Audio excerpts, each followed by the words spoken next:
Hi guys, I hope you all are doing well. I am Architect Sonika and you are watching my YouTube channel Limelight Interiors. इस video में मैं आपको बताऊंगी fall ceiling height decide करते time वो कौन सी चीजें हैं जिनका आपको खास करके ध्यान रखना है. It is an important point because fall ceiling height can change the aesthetics of any room space. Even a simple fall ceiling design with a well thought out height can enhance the look of your room. इससे पहले हम इस video में आगे बढ़े, मेरे channel को subscribe कर दीजिए, लाइक कर दीजिए and hit the bell icon button to get the regular updates on the video. Fall ceiling कराते टाइम हाइट विजुअलाइजेशन बहुत क्रूशियल हो जाता है because fall ceiling and its height go hand in hand. किसी भी room space की habitable conditions उसकी length, width and height बताती है. तो हाइट आपका बहुत इंपॉर्टेंट रोल प्ले करता है फॉल सीलिंग इंस्टॉलेशन में. If not planned correctly, it can even ruin the proportions of the room and can spoil a good fall ceiling design, which I think you don't want. अब जब हमें height की importance पता चल गई है तो देखते हैं हाइट फाइनल करते टाइम हमें किन बातों का ध्यान रखना है. नॉर्मली जो स्पेस रिक्वायर्ड होती है आपकी true ceiling and fall ceiling के बीच में वो 4 to 5 इंचेस इज इनफ. इसमें आपकी जो वायरिंग होती है you can easily hide that and आपके जो कंसील लाइट फिक्सर्स हैं वो आराम से इसमें प्लेस हो सकते हैं. ट्रू सीलिंग से मेरा मतलब है आपका रूफ स्ट्रक्चर जो कि आरसीसी स्लैब होता है in most of the cases. अगर आप अपनी फॉल सीलिंग में कोव लाइट लगाना चाहते हैं then 6 inches of a gap is recommended for a better illumination of the light source.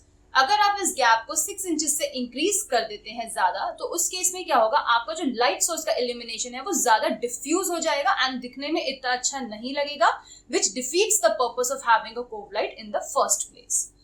I normally do not recommend my clients कि वो fall ceiling अपने फिनिश फ्लोर लेवल से 8 feet 6 inches से कम plan करें. उस केस में your room could appear smaller and claustrophobic. आपकी जो फॉल सीलिंग की हाइट है वो 9 फीट एक बहुत अच्छी हाइट मानी जाती है रेजिडेंसेस में. Generally the clear height planned in the apartments from the finished floor level to the roof slab is from 9 feet 6 inches to 10 feet.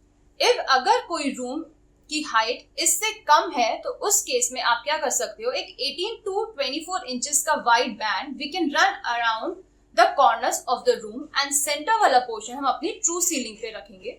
तो जो आपका बैंड है उसमें it can house all the types of the wiring and the light fixtures concealed one and centre वाले portion में you can have your fan.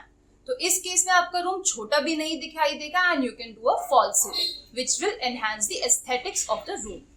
Now we will talk about fans and chandeliers जो कि हमारे ceiling से hang होते हैं. जहां कहीं पर भी हमें फैंस एंड शैंडलियर्स अपने प्लान करने हैं मेक श्योर वहां की फॉल सीलिंग हाइट 9 फीट से कम नहीं होनी चाहिए. अगर ऐसा हुआ तो there are chances of accidental hand encounters. आपका हाथ गलती से पंखे में लगने के चांसेस बढ़ जाएंगे, तो ऐसा अवॉइड करिएगा.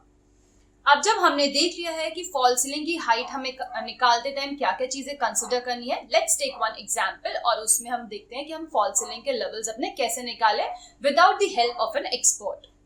तो let's consider a room of 12 feet by 12 feet जिसकी आपकी हाइट जो है वो 9 फीट है फिनिश फ्लोर लेवल से आपके रूफ स्लैब तक. तो ये हमारा वो एग्जांपल हो गया जहां पे हमें हाइट अपने रूम की कम मिल रही है. तो इसमें हम क्या करेंगे, इसमें हम 18 to 24 इंचेस का एक बैंड और अराउंड द कॉर्नर्स हम रन करेंगे जिसमें आपकी सारी wiring and conceal light fixtures आ जाएंगे एंड सेंटर वाला पोर्शन हमारा जो कि 9 फीट की हाइट है उसी पर रहेगा एंड वहां पे you can place your fan. तो आपका जो फैन है वो हमें एक क्लियर हाइट मिल गई 9 फीट की जैसे हमने देखा था, तो उसमें हैंड एनकाउंटर्स के चांसेस भी रिड्यूस हो गए and you can have the fall ceiling as well. I hope ये वीडियो आपको इन्फॉर्मेटिव एंड हेल्पफुल लगी हो. मैं ऐसी ही वीडियो के साथ आती रहूंगी. Till then bye and take a good care of yourself.